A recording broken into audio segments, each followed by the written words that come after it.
Navy veteran Natalie Oliverio is covering the story for the Military Times. We've been referring to her work throughout the week, and I'm glad to say that she joins us now live. Natalie, it's great to see you. What do the president's words there mean for families of sailors on the Lincoln? Thanks for having me this morning. The president's words maybe came out a little bit rough. I think also the families and those concerned are not really focused on how long the ship has been out on deployment. It's the conditions to which the ship has been living through, working through. Well, let's talk about that. We've saw food shortages, not able to wash laundry, not able to communicate with your family. You are a Navy veteran. This isn't normal. This isn't how it's supposed to be. This isn't how we're supposed to treat our military, is it? No, and I think that another thing that's being conflated is that our military is complaining, or we're making them into victims, and that could not be further from the truth. No one in the world can adapt and overcome like a U.S. Navy sailor. I can tell you that firsthand. And it is the most incredible example of making something out of nothing.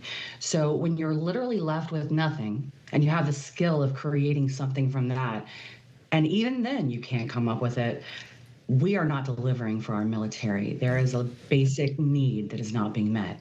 I just have to say, my brother served on the USS Abraham Lincoln. He was in the Navy for about 6 years. He was in the Middle East, and he just cannot believe what he's been hearing about the conditions there, that this is not normal. Remembering that Jerry Ford actually had some massive issues with facilities aboard when it was cycled out of the region. When it came to the laundry facilities, the bathrooms, remember, toilets were not flushing. We're hearing some stories like that on the Lincoln. People should understand, though, that an aircraft carrier is a floating city. As we already mentioned, there are 5,000 people living aboard. Natalie, I had the honor of doing an embark on the USS Eisenhower once while in deployment, and it is an absolutely overwhelming thing to witness these 5,000 people working in concert to keep this ship and the carrier strike group afloat.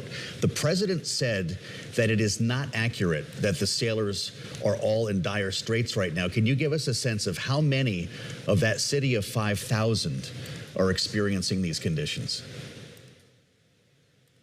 First, I would not say that our sailors are in dire straits. I don't think that that's accurate at all. I think our sailors are incredible, and they're doing an incredible job, doing everything they can to stay mission ready.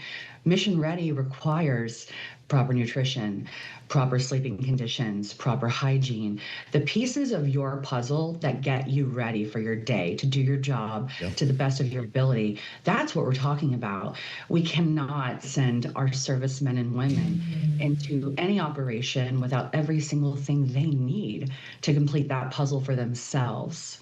And speaking of what they need, communication back home is so crucial for these individuals. You spoke to the wife of one of those sailors who tried to go overboard. She told you he's scared, he thinks he'll get a dishonorable discharge, and just because he was burnt out, his 13-year career is ruined just like that.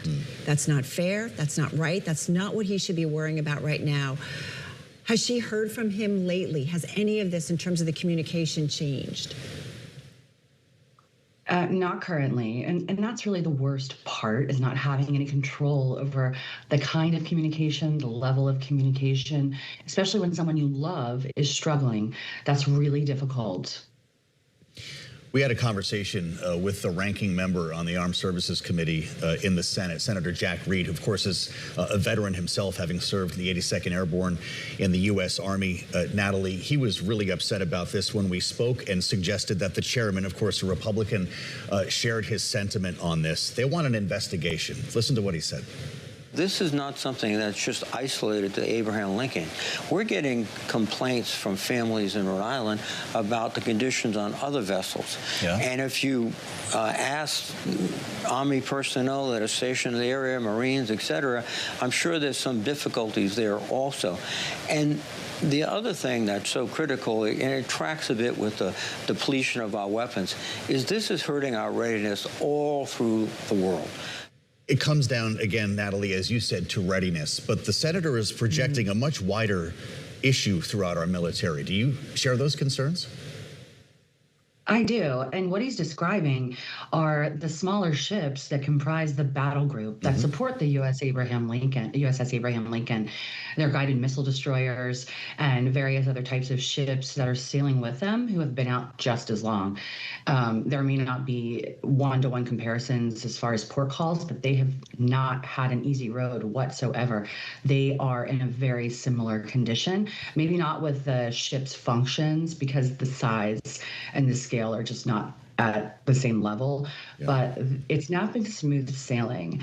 And the thing I think everyone needs to remember is that it is our administration's job, our leaders' job to make sure that our sailors and our service members have absolutely everything they need to the best of our ability. There are incredibly unique situations where that will not happen, and everyone knows that. But letting it go for this long, to go this depleted, to be run this down.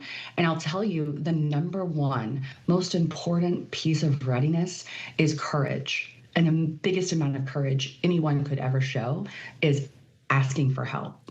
Well, you also mentioned leadership and leaders. Do you, as someone who is a veteran, who understands military, how it works, command and ranks and respecting your commanders is certainly key to having a functioning military. But do you feel that commanders have actually spoken out and stood up for their rank and file? Do you think that they have done enough? I think that they most likely have done everything they can with what they have to work with. I know that the commanders that I was fortunate enough to serve under, I would trust them with my life, and I did. And the leadership that I personally experienced is incredibly strong. These service members are cared for. They are respected. They are a part of the most important military in the world. So I'm not sure what the problem is in supporting them on every level. So understanding this, what went wrong? Did we underestimate how long this war would go on and how long we'd need our military in the Middle East? Is it a case that we weren't really prepared in the United States? What went wrong here, in your view? In my view, I don't know that it's a preparation thing. I think that no one really knew how long this was going to go on. I think most people thought it would be short-lived or hoped it would be short-lived. Extensions are not uncommon, but they're not planned. Most deployments on a ship, you have a departure date and a return date. And yeah, that can fluctuate, but your port calls, they're everything. You look forward to those port calls. Maybe there's a couple weeks in between, and that's fine. That's normal. Life underway is busy. Time flies. The people working on that ship have so many collateral responsibilities and ancillary duties just to keep the ship running and operational. And most people cannot grasp the concept of that lift. Natalie, Carol referred to Annabelle Loma from San Diego, whose husband attempted to go overboard. You write that she initially received a call from the ship's ombudsman after her husband only a few times had spoken with her about this. Can you just bring that home for us? I didn't know that a ship had an ombudsman. What is that phone call like? Ombudsmen are amazing human beings that really are the bridge between families and the ship. It is extremely difficult to get a hold of a ship underway. So the ombudsman is that touch point. You know, we have heard and seen on movies and news about people getting the knock at the door. Okay. Yes. We understand. We can understand what that must be like.